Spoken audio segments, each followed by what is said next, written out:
Charlie Barnes and Andrew Cox for Clemson. So we'll open up opening statement from Coach.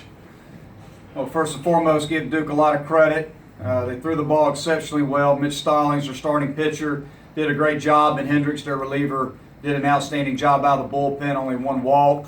The runs that we scored all were on solo home runs, so he did. Their pitching staff did a nice job with runners on base, and man, did they make some great plays at the end of the game. Made a play at third base to get a lead out at second, and then made a really nice play. Second baseman made a great play, laying out to his left to make a play. So, overall defensively and pitching-wise, they did a nice job. And then, they're in the eighth inning with 2 strikes. I think it was their 8-hitter, Phillips, came up with a huge hit right there to extend their lead. They did a good job. You got to give them credit. They outplayed us tonight. They were the better team, and they deserve to win. I will open up for questions for players. Charlie, if you could just kind of talk to me how you feel right now after pitching as well as you did to get the win, and obviously it just didn't happen for you guys. It's definitely tough. Anytime you leave the game with a lead, you're hoping to get that win, but it's not something that I focus on. There's been plenty of times I've left the game where we've been losing, so it's not something I can control. I just go in the dugout and try to cheer my teammates on the best I can. And you got to give Duke credit. They finished the game really strong, and we just have to come out Friday and get back to it.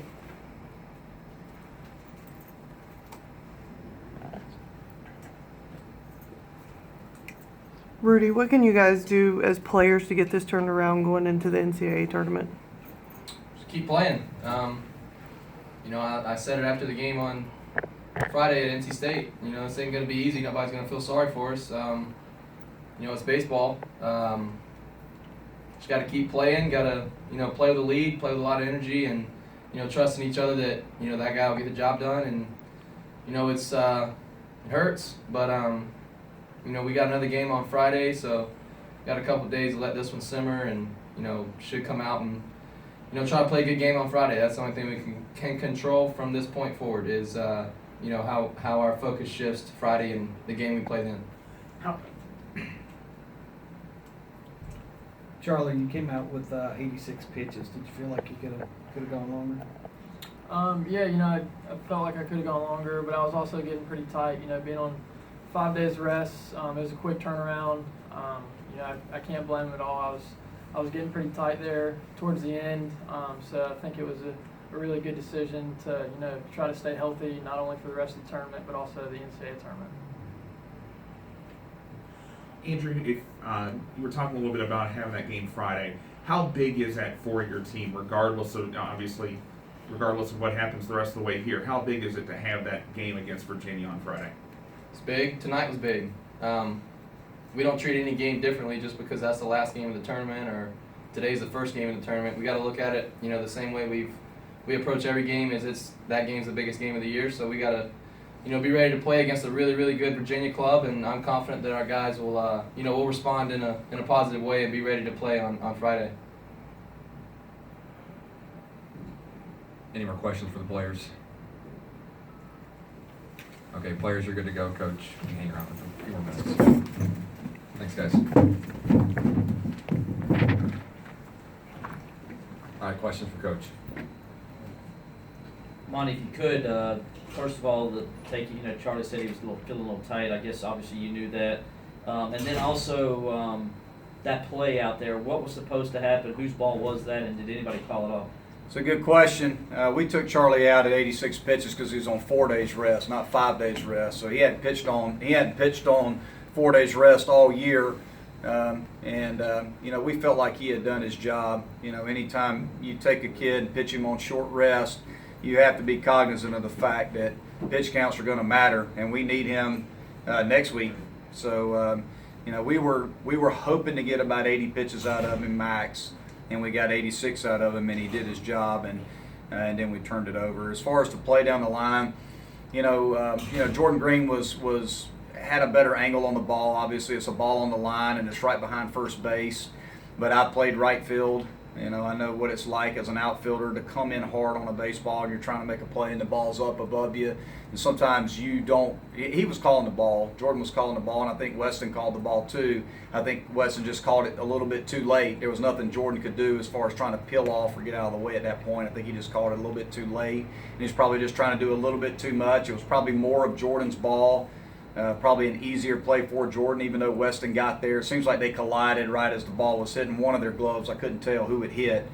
But, you know, Greeny's pretty good on balls down the line like that, and he wasn't angling straight back. He was coming, you know, kind of to his left at a, you know, on a diagonal line.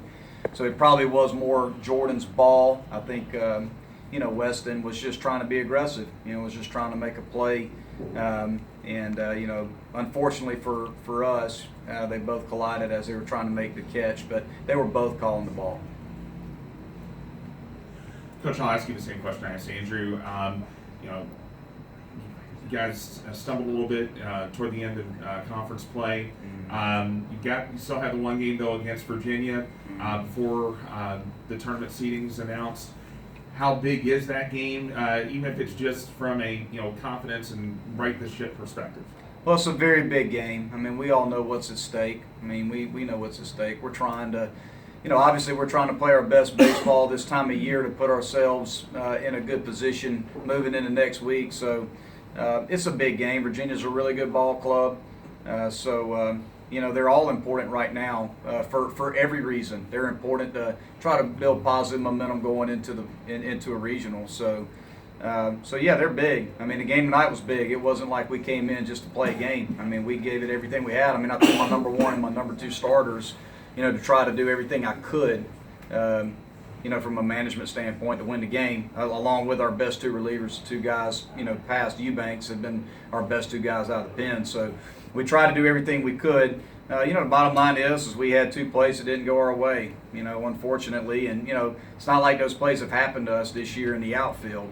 We just dropped two balls and, it happened. So it was obviously, tough luck on our part. But, on the other side, we just couldn't come up with a hit with runners on base. And we had a couple opportunities and just couldn't come up with a two-out hit with runners on base. Hopefully with a couple days off, we'll regroup and we'll be ready to go on Friday. Any more questions for Coach?